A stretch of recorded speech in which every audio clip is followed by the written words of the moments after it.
Chapter 1. The Power of Words. Hi, I'm Finn, and today I'm going to talk about how to memorize words easily and effectively. Learning new words is one of the most important parts of learning English. Words are like the building blocks of any language. The more words you know, the easier it becomes to understand others and express yourself. But sometimes, memorizing words can feel difficult. Have you ever tried to learn a new word but forgot it the next day? Don't worry, you're not alone. Many beginners find this challenging, but there are ways to make it easier and more fun. Why does learning new words feel difficult sometimes? One reason is that our brains are naturally better at remembering things that catch our attention or make us feel something. If a word doesn't seem interesting or useful to us, we might forget it quickly. But here's the good news. By making words meaningful and fun to learn, you can start to remember them better. For example, when you hear the word apple, you probably think of a shiny red fruit. You might even imagine taking a bite and feeling its crisp, juicy taste. That image makes it easier to remember the word. Now think about a new word you've learned recently. Maybe it was a little tricky. Did you try to connect it to something familiar or interesting? When you feel connected to a word, you're more likely to remember it. This is why emotions and interest play a big role in building your vocabulary. The power of interest in learning. When you're interested in a word or find it useful, your brain works harder to hold on to it. For example, if you love cooking, you might find it easier to remember words like recipe, spices, or ingredients. You can use this technique for any words you want to learn. Ask yourself, how can I make this word interesting to me? You could try imagining a story with the word, linking it to something you love, or even thinking about how you'll use it in a conversation. Remember, building your vocabulary is like planting seeds. The more attention and care you give to each new word, the stronger and clearer it will grow in your mind. Here's a great quote from Dr. Seuss. The more that you read, the more things you will know. The more that you learn, the more places you'll go. This quote reminds us that learning new words isn't just about memorizing, it's about opening new doors. Every new word you learn takes you to a new place, helping you understand more and express yourself better. So, what's the best way to get started? Begin with words that feel important to you. Start small and make learning a part of your daily routine. Practice reading, listening, and speaking with new words as often as you can. To make it even easier, I've uploaded videos on my website to help you practice and improve your vocabulary. These videos are designed to help you learn new words in a fun and simple way. Before we move on, I'd love to hear from you. What's the most recent English word you've learned? Drop it in the comments, and let's talk about how you can remember it better. Chapter 2. Word Visualization, the Power of Imagination. When it comes to memorizing words, one of the most powerful tools we have is our imagination. Our brains are wired to remember pictures and images much more easily than just words or letters. This is why the visualization technique can be so effective in learning new vocabulary. By imagining what a word means and connecting it to a mental picture, you can make the word much easier to remember. What is word visualization? Visualization means creating a picture in your mind to represent a word. When you think of a word as a picture, it becomes more than just letters on a page. For example, if I say the word apple, what comes to your mind? You probably imagine a shiny red fruit. Maybe you even picture taking a bite and feeling its crunch. This image makes the word stick because it's tied to a real object or experience. How can you use visualization to remember new words? Let's say you're learning the word mountain. Instead of just repeating the word, try to close your eyes and imagine a tall, snow-covered peak. Picture yourself standing at the bottom, looking up at the huge mountain in front of you. You might see clouds touching the top or hear the wind blowing through the trees. By connecting the word mountain to a strong mental image, you're more likely to remember it the next time you hear or see it. Visualization doesn't have to be complicated. Even a simple picture in your mind can help. If you're learning the word happy, you might imagine a smiling face or a moment when you felt really joyful. The more vivid and personal the image is, the better it will work. Connecting new words to mental images. The trick is to create a mental image that stands out. The more unique or emotional the picture is, the easier it will be to remember the word. For example, if you're learning the word ocean, you can picture not just any body of water, but a giant wave crashing on the shore. Maybe you imagine yourself swimming in the cool water or standing on the beach, listening to the sound of the waves. These details make the image clearer, and that helps the word stay with you. Why does this work? Our brains are very good at remembering pictures and emotions. When we link a word to an image, it becomes more meaningful, and our memory holds on to it better. Visualization taps into the creative part of our mind, making learning feel less like a task and more like an experience. A famous Chinese proverb says, "To learn a language is to have one more window from which to look at the world." This quote reminds us that learning new words gives us new ways to see and understand the world around us. By using visualization, we're not just memorizing a word, we're opening a window to new ideas and images that make learning fun and memorable. How can you start using visualization today? Next time you learn a new word, stop and take a moment to create a mental picture for it. You can even write the word down and draw a simple picture next to it if that helps. The more you practice, the easier it will become to link words to images automatically.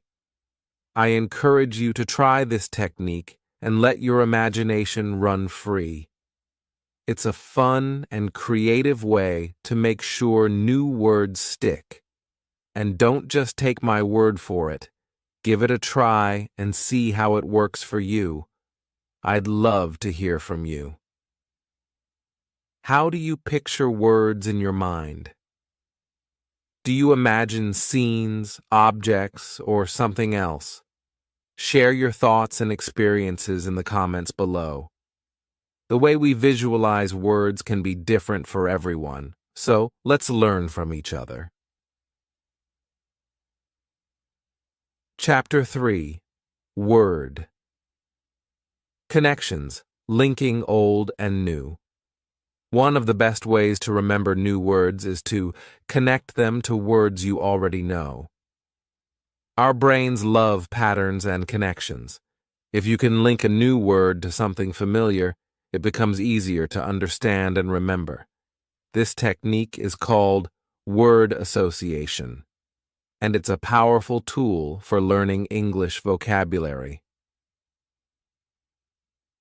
How does word association work? Think about it like building a bridge. On one side, you have a new word that you're trying to learn. On the other side, you have words that you already know. By creating a connection between the two, you can build a mental bridge, making it easier to cross over from the familiar to the unfamiliar. For example, let's say you already know the word beauty. Now, you're learning the word beautiful. These words are connected because they come from the same root, and they belong to the same word, family. A word family is a group of words that share a common base or root word. In this case, the root is beauty, and the other words in the family include beautiful, adjective, and beautify, verb. Once you know one word in the family, learning the others becomes much easier because they are all related. Why are word families important? Learning words in families can save you time and effort. Instead of memorizing each word separately, you can learn several related words at once. This not only helps you build a richer vocabulary, but also deepens your understanding of how words work together in the language. Another example is the word family of act. You might already know the word act, verb, but did you know that action, active, and activity all come from the same root? By recognizing the patterns between these words, you can more easily remember them and use them in sentences. Connecting new words to known words is like adding new branches to a tree. Your knowledge grows in all directions, making your vocabulary stronger and more connected. Whenever you learn a new word, ask yourself, does this word remind me of another word I already know? If it does, you've just built a helpful association. Practical ways to use word connections. You can make word connections in many ways. One method is to think of the synonyms, words that mean the same thing, or antonyms, words that mean the opposite. For example, if you learn the word happy, you might connect it to the word joyful, a synonym, or sad, an antonym. By linking words in this way, you create a mental network where new words are always related to words you're already familiar with. Another way to make connections is by looking for prefixes and suffixes in words. A prefix is a small part added to the beginning of a word, while a suffix is added to the end. For instance, the prefix un means not, so if you know the word happy, you can easily understand the word unhappy by adding the prefix. This technique works with many English words and helps you figure out the meaning of new words on your own. Word connections in practice. To help you practice making these connections, I've added some special videos on my website. These videos guide you through different word families, prefixes, and suffixes, showing you how to connect new words to ones you already know. The more you practice, the faster you'll start recognizing these connections on your own. Making learning fun through connections. Not only is this technique effective, but it can also make learning more enjoyable. It's like solving a puzzle where each new word fits into the bigger picture of your vocabulary. Plus, you'll feel a sense of accomplishment as you start to see how much easier it is to remember words when they're linked to familiar ones. Before we move on, I'd love to hear from you.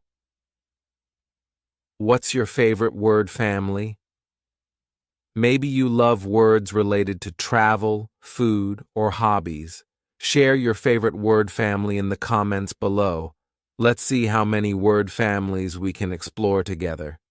By linking old and new words, you'll find that learning vocabulary becomes smoother and faster. Just like with the other techniques we've discussed, it's all about finding what works best for you. Keep practicing, keep connecting, and watch your English vocabulary grow. Chapter 4. Using words in real life. Practice makes permanent.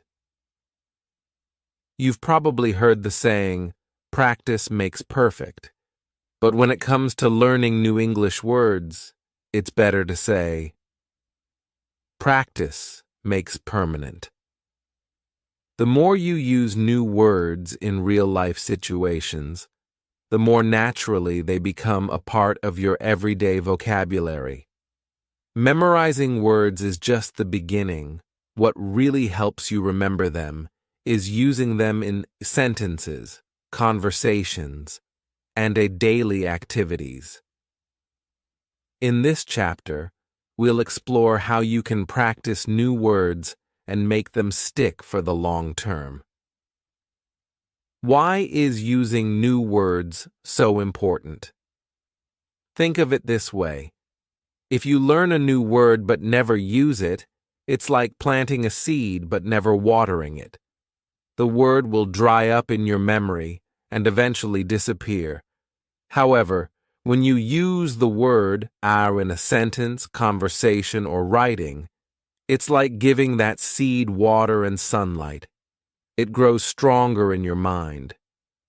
Using new words in real-life situations helps your brain connect the word to a context, making it easier to recall the next time you need it.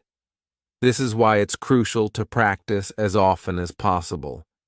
Even if you're just practicing with yourself by speaking out loud or writing sentences, every bit of practice helps. Practical ways to use new words. One of the easiest ways to practice new words is to read books or listen to English content where the words appear. When you read or hear a word in context, you get a clearer understanding of how it's used. This also helps you see different forms of the word and how it fits into a sentence.